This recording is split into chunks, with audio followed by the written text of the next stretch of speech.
تكلمت انا نقول لك انه اللي ضرب الشاحنه لا مغاربه ولا شوف ولا فاغنر ولا فرنسا ولا ضربتهم اسرائيل. بالنسبه للبوليزاريو وطوطو بالنسبه لينا احنا سالينا. ساليت انت؟ ايه اسمعني غير اسمعني نقول لك، الناس اللي في الصحراء معايشين احسن عيشه دابا. بنادم واكل بالرخاء بالماكله، يعني تأتمينة جد مناسبة، الناس ديزابارتومون، الناس عايشين بخير. اوكي معليش انا نامنك، خليني نطرح عليكم انا اسئله. لا انا خليني غير السؤال ديالي لا عفاك ياسير خليني غير انا هذه ياسير انت ما سالتنيش، انت قلت لي الناس عايشه ما شاء الله. لا وهذوك شغلهم هذاك بلادهم هذيك. لا ياسير راه غننزل ياسير نقول لك واحد الحاجه، لا الموضوع غيدخل شي واحد يناقش معايا في المغرب انا ننزل نقول لك الزربه. غير بلاتي ما عندناش مشكل، حنا الموضوع غادي نحصروه في بوليزاريو والعلاقه ديالو. دابا بوليزاريو في الجهه ديال الجزائر ولاو يدخلوا فيكم. معليش انا نقول لك فتيحه كلمه واحده ورجعي عليا مادام ما حبيتيش تهضري، وانا نعرف واش راكي تخممي. كيفاش تقبلي ارضك انت اللي كتقولي باللي ارضي اسبانيا تمنعك؟ قالها لكم بوس. علاش نتوما دابا؟ لا بلاتي يا فتيحه تفضل الكلمه. انا غنعطي الكلمه. شوف انا وليت كنحافظ عباد الله، انا غنعطي الكلمه لكمال. بلاتي هذه القضيه ديال السماء والجو. كمال انا نعطي الكلمه لكمال. السحاب اللي طيح به الشتاء ماشي تاعك. وغير بلاتي لان المعلومه اللي عندكم ها انت لا مش عندي. وغير بلاتي انت دابا قلتي الجو ديال السماء اشنو ما تسالوش فيه. ديال من تاع الاسبان. زوينه هذه القضيه. اذا اسمع الجواب من عندي ومن بعد غادي نعطي الكلمه لكمال. صح. اذا البيرقدار اللي طالعه في السماء كضرب بوليزاريو يا اما اسبانيه او كضرب البوليزاريو او مغربيه وتضرب باذن اسباني.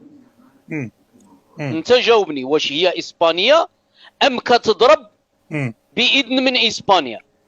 انا نجاوبك الامر سهل. الدرون اللي تحكي عليه يقدر يمشي اكثر من 4000 كيلومتر. كاين الدرون اللي يشد 4 ايام. المهم هي في اجواء اسبانيا. لا معليش اسمح لي ما تقوليش اجواء اسبانيه. البحر ماهوش تاع اسبانيا، البحر تاع تو الموند، فهمني؟ راه حنا ما كنضربوش في البحر، حنا راه كنضربوا في البر. بالعقل عليا خذني على حسب عقلي. بالك انا عقلي صغير، نجيك من البحر ندخل نضرب ونعاود نخرج. شكون اللي قال لك لا اجواء؟ انا قلت لك ما كنمشيوش للبحر، القواعد ديالها كاينه داخل البر، ما كايناش انها تمشي للبحر. علاش غادي تمشي للبحر؟ علاش غادي تمشي؟ لا تكنولوجي تاع الدرون اللي تحكي عليه الاسرائيلي ماهوش عندك، مازال ما لحقك. اذا كتدخل الاجواء على كل حال. تدخل ما يمكنش يضرب من البحر وغادي يضرب في الحماده ولا يضرب في الحدود. شوف هي ضربتهم في الحدود. شوف اسمح لي، ضربت في الحدود الموريطانيه باش نتفاهموا مليح. الموريطانيه يقول هذا ياسير خويا طوطو. واش عندك فكره بالمنطقه ولا ما عندكش؟ يوميا شوف الدرون يوميا. واش عندك فكره على المنطقه علاش كتهضر ولا كتهضر على شي عالم اخر؟ واش كعارف علاش كتهضر المنطقه؟ ما فهمتش. هو يهضر لي على الدرون. الدرون فين كيضرب؟ الدرون فين كيضرب؟ قلتي الاجواء بلاتي باش نرجعوا للموضوع. بلاتي باش نرجعوا انت قلتي الاجواء الجنوبيه تسيطر عليها اسبانيا. انا جاوبتك قلت لك الدرون اللي كتضرب في الاجواء الاسبانيه. واش اسبانيا هي اللي كتضرب ولا هي درون مغربيه وكتاخذ الاذن من عند اسبانيا وكتضرب؟ يا اخي هاني نفهم فيك. الدرون اللي فاتت على موريطانيا وضربت الشاحنتين في التراب الحدود الموريطانيه الصحراويه. وين ضربوا الكاميو؟ وين شحال من عمليه؟ وغير بلاتي انت راه كتهضر على عمليه.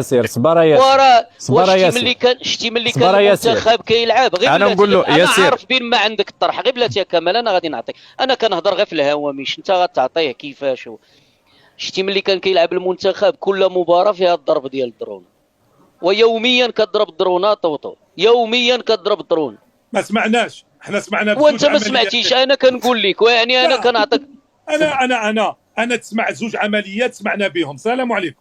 عادي هذوك عادي. انا كنقول لك دائما الدرون دابا هما شمال جنوب غاديه جايه الدرون. اذا على حساب الطرح ديالك، على حسابك انت. اي على حسابي انا، على حسابي انا. لا سمعت بهم والعالم كاع سمع بهم، هما عمليتين دخلوا على موريتانيا ما جازوش على الصحراء. شو وغير مؤخرا هما 6 ولا بغيتي نبقى نصيفط لك نسقسي كمال يا تفضل يا كمال. عطيه وكمال ما تهربليش. البحر، الصيد البحري تمتلكه اوروبا، يعني دول اوروبيه، هو تاع اسبانيا، ولكن تملكه كاع الاوروبيين يجوا يصيدوا، صح ولا لا؟ ممنوع للمغاربه الصيد في هذاك البحر، صح ولا لا؟ واخا انا نقول لك باش عرف المعلومات، انت ما عرفتيش تسال وغادي نقول لك. المغرب دار اتفاقيه الصيد البحري في المحيط مع اوروبا، اتفاقيه الصيد البحري في المحيط مع اوروبا. ناض البوليزاريو بوكاله من الجزائر، مشاو رفعوا دعوه في محكمه العدل الدوليه بان هذه المناطق متنازع عليها وما يمكنش المغرب. اسمع شنو قالوا الاوروبيين. خرجت اوروبا، الدول الاوروبيه اللي داخلين في الاتفاقيه كلهم، هذه احنا ما غنهضروش على سبب محكمه العدل، حنا نهضروا غير الاوروبيين شنو قالوا بان هذه الاتفاقيه الا مشات تتخرقت مع المغرب غادي تكلف اوروبا خسائر فادحه. محكمه العدل الدوليه شنو قالت؟ منين مشاو وداروا هذا الاتفاق، داروا هذه الدعوه بوكاله من الجزائر، محكمه العدل الدوليه خرجت بالقرار. يمكن لك تراجع القرار شنو فيه.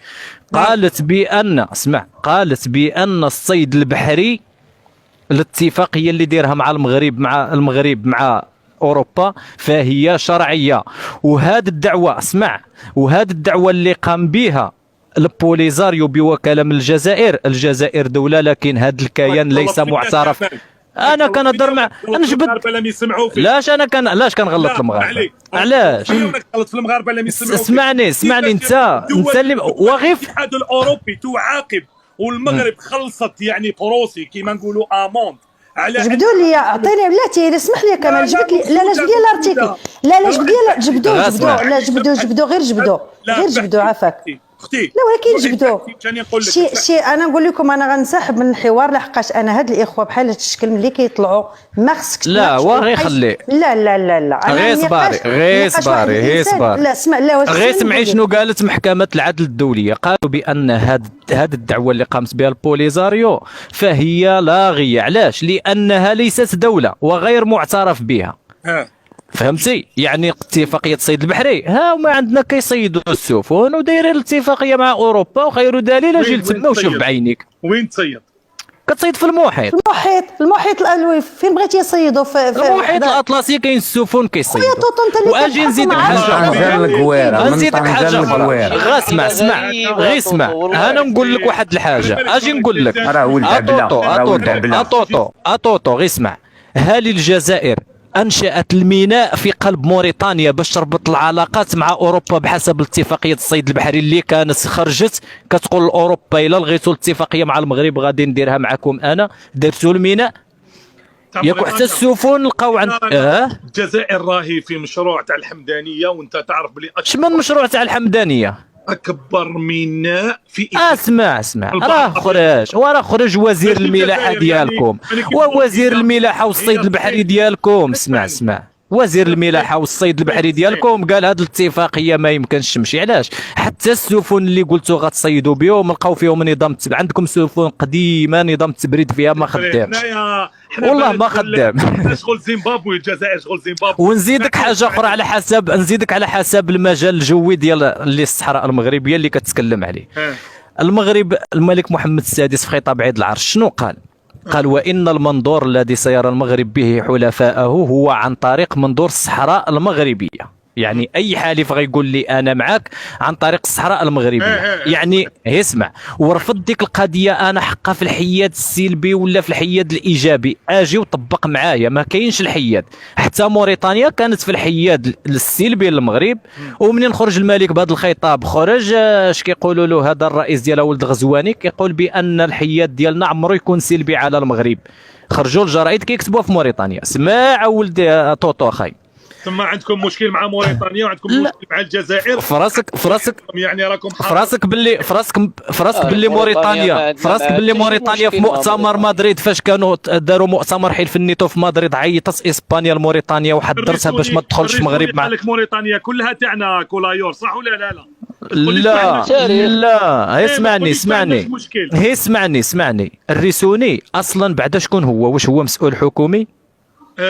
كومام رئيس هيئة علماء المسلمين كومام ما علاقته بالحكومة؟ ما عندوش علاقة، ولكن مغربي وهضر على المغرب، كيعبر على الرأي ديالو. أنا كمغربي يعني نعم أنا كمغربي بحقي نتذكر النظرة. أنا عندي الريسوني ما خدمش الملك، زاد طيح لا الملك. اسمعني لا اسمعني نقول لك وخليني كي قال الكلمة أن الملك في يعود يعيط للشعب ويجي يعاونوا. كمال أنا غادي ننزل ياسين صبار اختي فاتحة والله تبقى شوف اسمعي شوف لا ولكن هي سمعي احنا نعطيو غير على هذه المسألة هذه غادي تمشي ليك الجهة. غير اسمع هي باش يفهم ولكن حنا غنطرحوا اسئله هو براسو خصو يجاوبهم. اسمع الاتفاقيه ديال المجال الجوي مع اسبانيا فاش خرج الملك ديالو من تيجاوب. اسمع فاش خرج الملك المغربي اسمع فاش خرج الملك قال ان المنظور الذي سير المغرب حلفائه عن طريق الصحراء المغربيه. شنو داروا الدول؟ علاش خرجت ديك الاعلام الجزائري ديالكم قال باللي المغرب كيسرق الشمس ديال الجزائر؟ علاش؟ حيت ربط الاتفاقيه، جات الانجليز ربطت الاتفاقيه في الحدود الجزائريه المغربيه قدام تندوف ديال الطاقه الشمسيه، فهمتي؟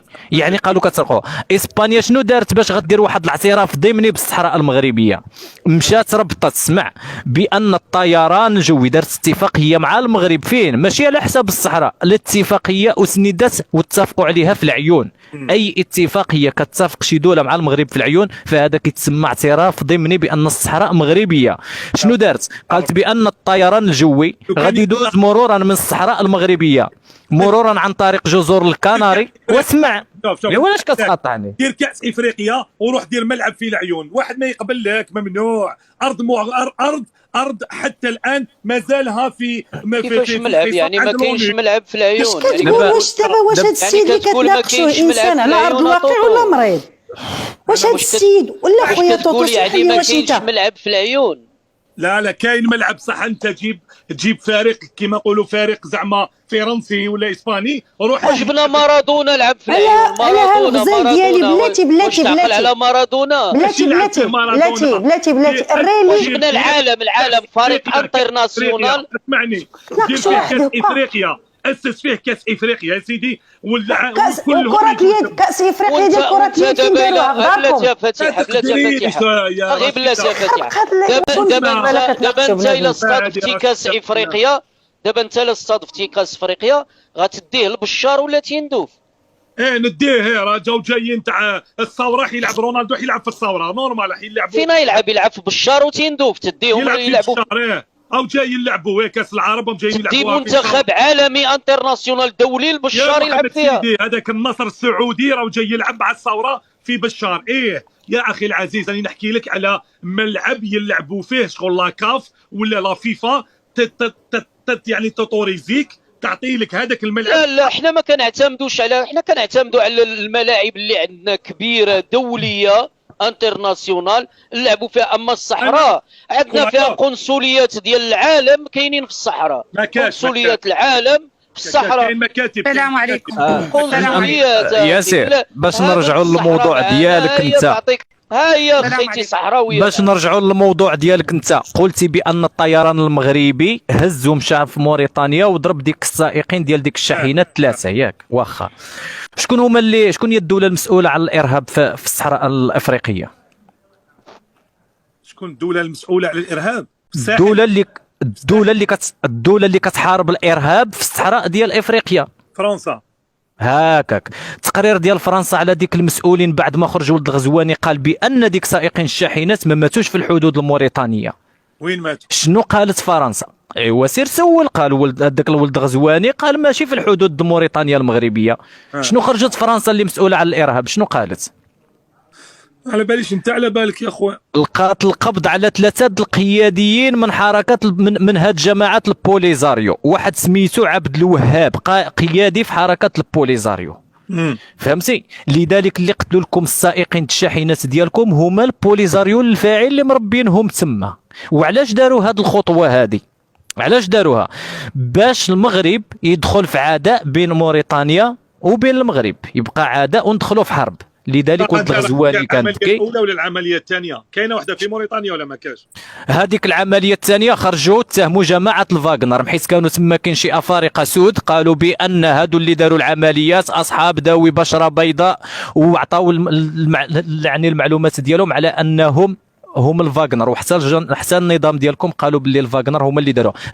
بحيث بقات واحده بين جوج، اما الجيش الجزائري هو اللي قام بديك العمليه ولا الفاغنر. شنو خرج حين في المينورسو شنو كيقول؟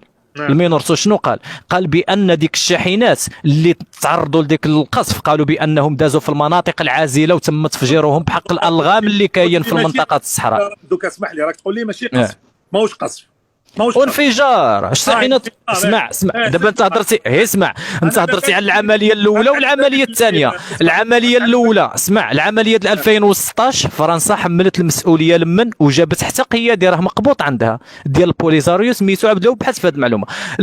المرحله الثانيه الانفجار الثاني ديال ديك الشاحنات شنو قالوا؟ بانهم كانوا مهربين ديال التهريب. بعد اولا شاحنات ديال التهريب وقالوا ديال التهريب قالوا دازوا في المناطق العازله. سيمان رافدين السيمان والرمل. اش من سيمان؟ انا كنقول لك ديال المينورسو شنو قالوا المينورسو. شيطان والله الا كنقول لك شنو قال المينورسو، سير رجع للتقارير ديال المينورسو وشوف. قالوا بان هذوك الشاحنات اصلا عندهم فيهم السلعه مهربه غير قانونيه غير مرخصه، ومنين تمو دايزين في المناطق العازله دازوا على حق الالغام تفجروا. هذه التقارير ديال المينورسو. اما الشهاده ديال ديك ذوي البشره السود قالوا بانهم كاينين اشخاص ذوي بشره بيضاء. يعني شنو؟ راهم نسبوهم على جماعه بوكو حرام ونسبوهم على الارهاب اللي كاين في افريقيا في الصحراء الافريقيه. لذلك خرجوا اسمع خرجوا ماليين كيقولوا باللي معليش انت تكلمت. انا نقول لك انه اللي ضرب الشاحنه لا مغاربه ولا شوف ولا فاغنر ولا فرنسا ولا ضربتهم إسرائيل بالدرون التعليم. وهذا اسمح لي طوطو غنقول لكم هذا كيثبت لكم مدى الوعي ديال هذا الشخص اللي كنناقشوا دابا بالاجواء الجو. لا خويا غير اسمح لي اجي نقول له غير صبر. دابا منين ضربتهم اسرائيل بالطائرات الدرون، منين دازت اسرائيل؟ ما دازتش في الجو في المجال الجوي ديال الجزائر. لا واش ما دازتش في المجال الجوي ديال الجزائر؟ حباب معاهم. لا وغير قول لي واش ما دازتش فوق المجال الجوي ديال الجزائر؟ كمل واش ممكن؟ لا ومنين جات اسرائيل؟ راه اسرائيل جاتنا موراكم، يعني الا جا وصلت اسرائيل حتى الصحراء المغربيه اذا راه دازت على الجزائر. وكمال طوطو لا عافاكم غير كلمه وننزل. شوف اجي نقول لك الموقع الاستراتيجي ديال اسرائيل بالنسبه للجزائر في كاين. كمال الله يعطيك الرضا. غير كلمه وحده لهذا الاخ هذا. انا غير بعدا سؤال على المجال الجوي تيلمون فاهم في المجال الجوي ديال العالم غادي يطلق هذه الكلمه اللي قال دابا بان داكشي اللي وقع في الاراضي الجزائريه وقع وفي الماليه وقع لان اسرائيل. هذا الشيء يثبت لك هذا الانسان الوعي ديالو بالتحكم في المجال الجوي ديال اي دوله. راكي غلطه والله العظيم. الله خويا الا كان هذا هو المستوى ديالك في النقاش انا انا لله وانا. المجال الجوي ديال شحال من دوله جات من اسرائيل باش تضرب الحافلات. عقلك فتيحه. لا انت اللي ما عندكش. لا انا عندي الى غير هذاك هو العقل بحال ديالك بلاش يكون عندي. توحه هذه كان يديرها خساني دار لها المخايد. هذه هي فتيحه توحه اللي كان يتورني بها. علاش كي دايره فتيحه توحه؟ فهميني يا خساني تاع وهران. ها اش شنو هذا مال تسميتي ولا تخوناها من وهران؟ ولا غير سيريو والله نهضر معاك سيريو. هذه فتيحه توحه راهو دارها فيلم خساني. هذاك خساني راهو دارها سكات في رمضان. نعوذ بالله وليت انا خاونه فتيحه. اسمح لي ما تتعرفك سعداتي سكات في رمضان ناري سعداتي. انا سميتو بحال الزليج. هذاك لاكتور لو يتورني واسمه محمد خساني.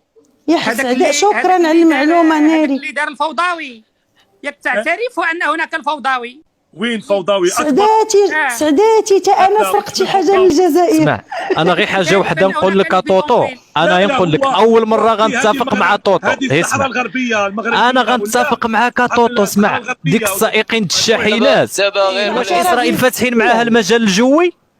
بيان سور راك فاتح لها كاع البيبان، ولكن راه غتجي من جهتك ما غتجيش من جهتي. ما تجيش من جهتي. ها هو دير روح. يوم منين غتجي اسرائيل؟ منين تدخل اسرائيل للمغرب؟ كبير عندنا روح. قول لي كي غدير اسرائيل للمغرب، قول لي منين غدوز؟ عندك انت لاباس وراه غدوز فوق منك، غدوز فوق منك، ضروري غدوز فوق منك انت الاول. يا حبيبي كمال انت راك مد لها كازيرنا. اجي نقول لك واش دابا فلسطين واسرائيل جايين في المشرق ولا جايين في المغرب ديال الجزائر؟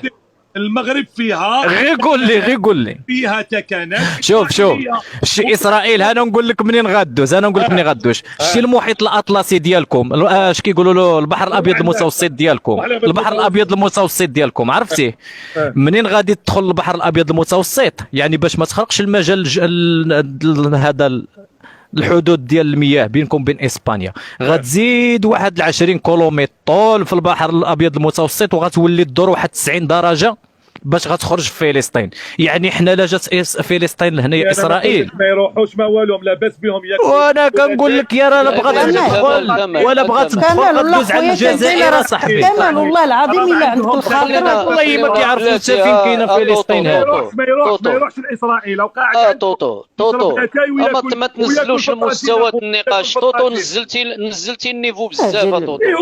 غير بلاتي لا ولا نزلتي النيفو بزاف يعني صاحبي. غير بلاتي يا كمال غير بلاتي. شوف طوطو مادام نتوما قوه ضاربه وعندكم لا تكنولوجي وعندكم كل شيء، هذا الشيء راه خصكم تثبتوه وخص تكون دعوه ضد المغرب بانه يوفر ملاذ لاسرائيل وتنطلق منها طائرات وكتضرب.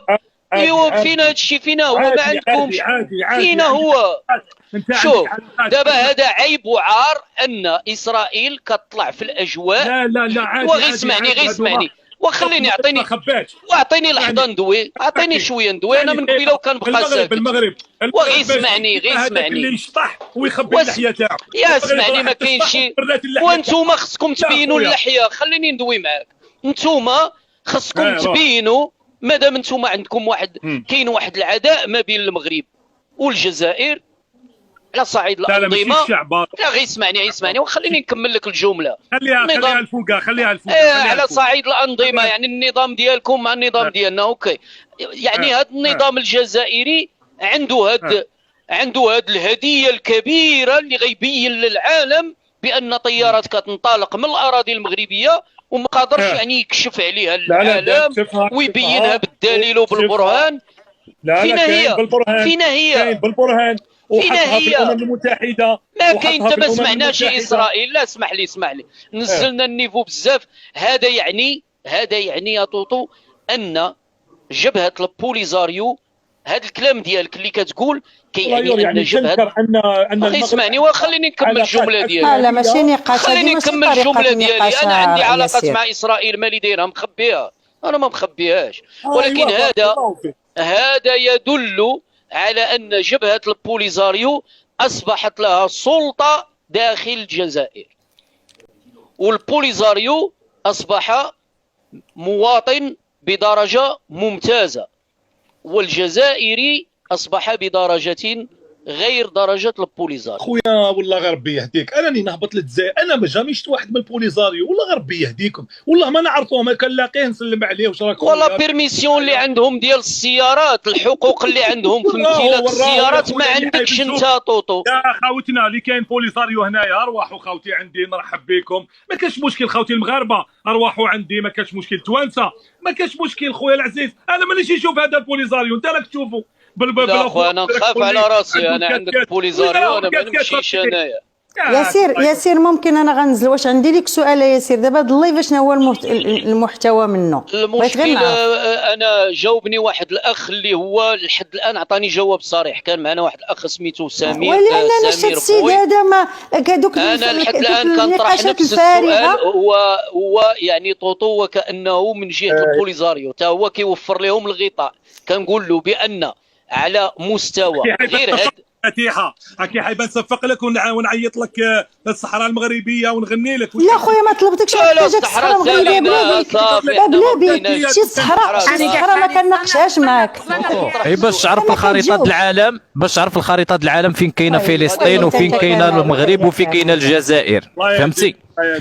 دابا انت والله ما عارف الخريطه العالم فين كاينه فلسطين، انت راك يبان لك كاينه اسرائيل من الغرب ديال المغرب. اسمع راه عندي باك بلس 2 وشوف عندي غير اسمع والله الا انت نيتك طوطو قسما بالله الا نيتك راها في جهه المحيط، نيتك اسرائيل جهه امريكا. اسمعني عندي 5 ديبلوم بلس باك بلس 2. والله ما عارف الموقع من يقول تحقق اسرائيل جات بالطيران ديالها وضربت الشاحنات، والله ما تعرف الموقع. المايك باش تدخل جوهرات عطيونا غير المايك. انا قلت لك انت يا راك تعطي لهم الطاجين ودير لهم لاتاي في الليل. خلينا دابا غمقتي علينا طوطو، غمقتي علينا دابا. واش غنبداو نسدوا في المايك؟ غمقتي علينا. ورحمة الله تعالى وبركاته.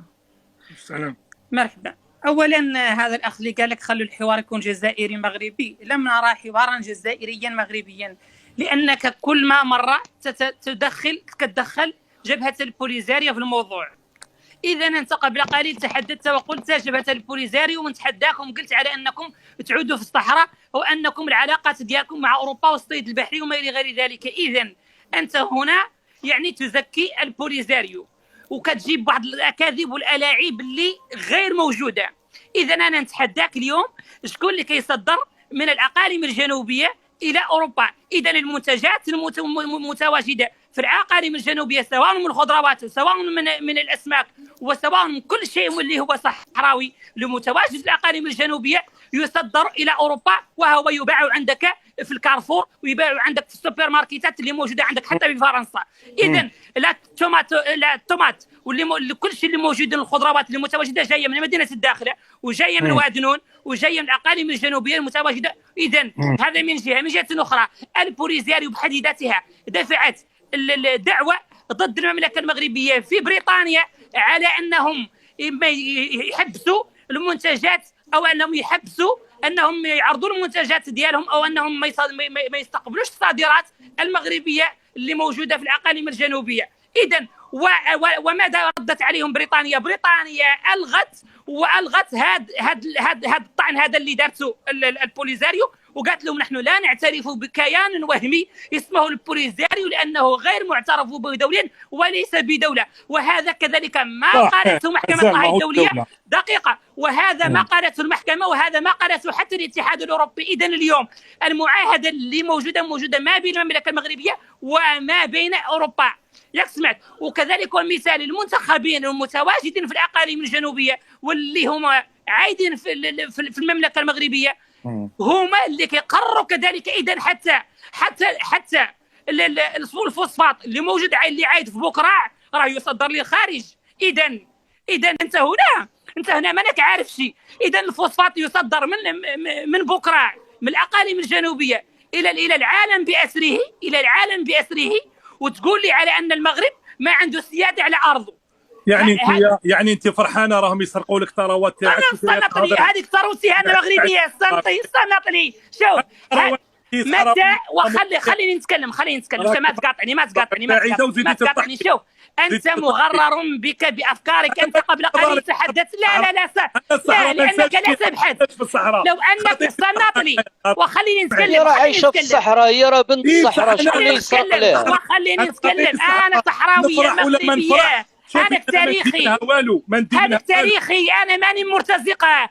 المرتزقة تأسست سنة 1973. كيف المرتزقة أن تتأسس سنة 1973 ولم يكن لها وجود أن تدافع علي أنا التي أعيش في الفيلات وأعيش في بحبوحة وكان أكل من خيرات بلادي ومن الأسماك ديال المحيط الأطلسي. يجي يحررني أنا واحد اللي عايد في الخيام لا ما عنده بعين التراب. دقيقة خليني نكمل.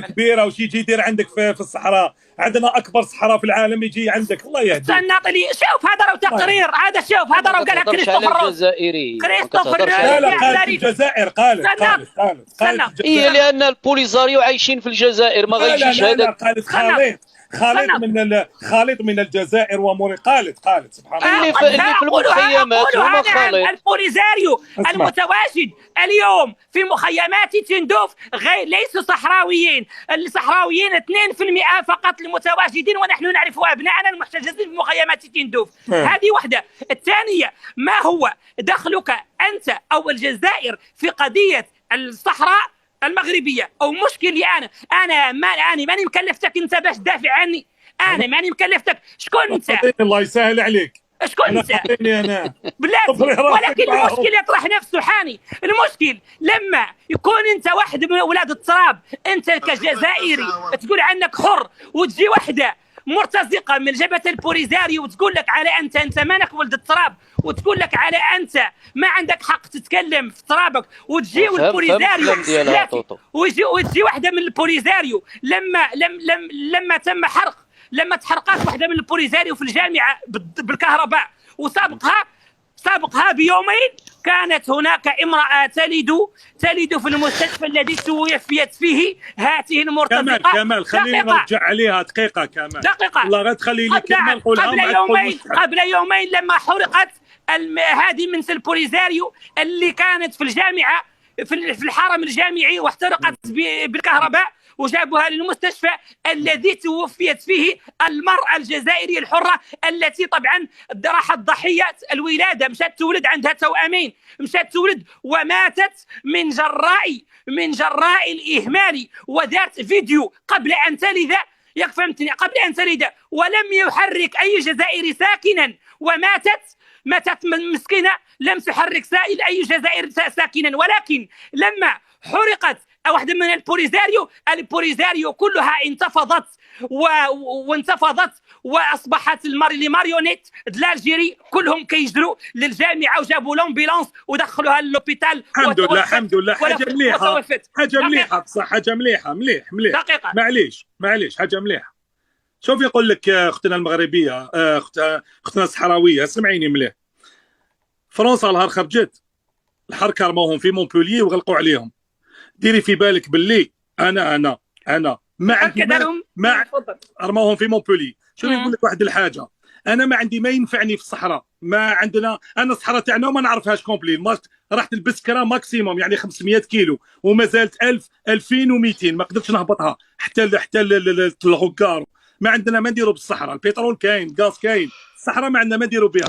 اما الشعب اللي تحكي عليه هذاك اللي سبيتيه درك عليه في الخيام، انا ما نعرفوش، ولكن أنا عقيدة وانتي وخونا المغربي يرفد الناس كي يجوك لاجئين يجوا ياكلوا يشربوا. لاجئ عندك لاجئ إنساني، ليس لاجئ سياسي، ليس لاجئ. اسمعي خليني نهضر. اللاجئ الإنساني بالسيف عليك ترفده، ولكن اللجوء السياسي كلهم تقريبا في إسبانيا. روحي لإسبانيا تفهمي معاهم. ولكن ليس لاجئ. أنا نتحداك أنت اليوم الذي تدافع عن الباطل وتقول لي لاجئ. هاد الأناس ليسوا لاجئين، هاد الأناس لا توفروا على بطاقة اللجوء، ما عندهم الحق يخرجوا إلا بتصريح، ما عندهم حق واخا لاجئين. هاد الأناس الذي تحدثت عنهم. انا نعطيك واحد المساله طوطو باش تعرفها، باش تعرف بان نحن عندنا الارشيف المناطق ديالنا. ربما كتجيكم شي حاجه، شي مغربي يجبد الارشيف المناطق ديالو غريبه. انا غنعطيك الملك محمد الخامس سنه 1958، ما كاين لا بوليزاريو لا عبو الريح في الصحراء، كاينين الصحراويين اللي جدود. هادي جوهره كتهضر معك، ها هو الفيديو، ها الارشيف تصنت. محطة بارزة في مسلسل الكفاح الوطني 900 وألف استقبل وجهاء وشيوخ وممثلو القبائل الصحراوية جلالة المغفور له محمد الخامس لتجديد البيعة والولاء.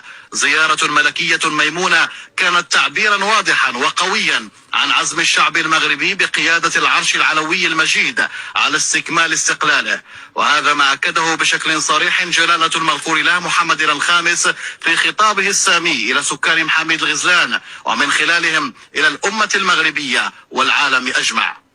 وإننا نحيي نفوسهم الأبية وعزماتهم القوية، ونرحب بهم في وطنهم وبين أهليهم وعشيرتهم، ونؤكد لهم بدورنا وليبلغ الشاهد منهم الغائب أننا سنواصل العمل استرجاع صحرائنا وكل ما هو ثابت لمملكتنا بحكم التاريخ ورغبات السكان. شوف دقيقة كمال، على بالك كمال، دقيقة كمال، دقيقة متى تأسست كمال متى تأسست منظمة الوحدة الإفريقية؟ دقيقة معليش دقيقة متى تأسست منظمة الوحدة الإفريقية؟ كي تسألي شكون كمال ولا لا هنا؟ انت نسولك انت. ما على باليش انا والله غدوختوني يا عباك. منظمة الوحدة الإفريقية تأسست الباقي الجزائر لم تأخذ استقلالها. استقلال الجزائر ودافعت عنها المملكة المغربية في الدار البيضاء أول مؤتمر لها سنة 1960. ولهذا لكي اسمعي ولهذا أكبر شارع في الجزائر العاصمة محمد بولفار محمد الخامس أكبر شارع. Alors pourquoi tu défends les diables alors كان راجل لماذا تدافع عن الباطل؟ اسمعي اين نهضر معاك. حنا كيقول لك هذا راجل محمد الخامس راجل خلاص الهضره. اما حسن الثاني واش قال لكم؟ قال الصحراء الغربيه لم يسميها يوما بالصحراء المغربيه يوم. يا رجل هاو كمان يا رجل عقلاني غربية من ناحية الجغرافيا نقولها غربية تسمية استعمارية غربية تسمية استعمارية. حسن الثاني قال الصحراء المغربية. واخا انا نقول لك ولكن اصبر يا جوهره الادله ماشي. انا نقول لك بالادله. محمد اسمعني مونتاج اسمح لي. نعم مونتاج وبعتوه لك عليا لا مونتاج ودوكا راح دير لي ادله اليوتيوب. لا ماشي اليوتيوب. انا غنقول لك خطاب ديال الحسن الثاني قال لا نريد لاحد بان يعترف بمغربيه الصحراء ولكن نريد للعالم ان يعرف مع من حشرنا الله بالجوار.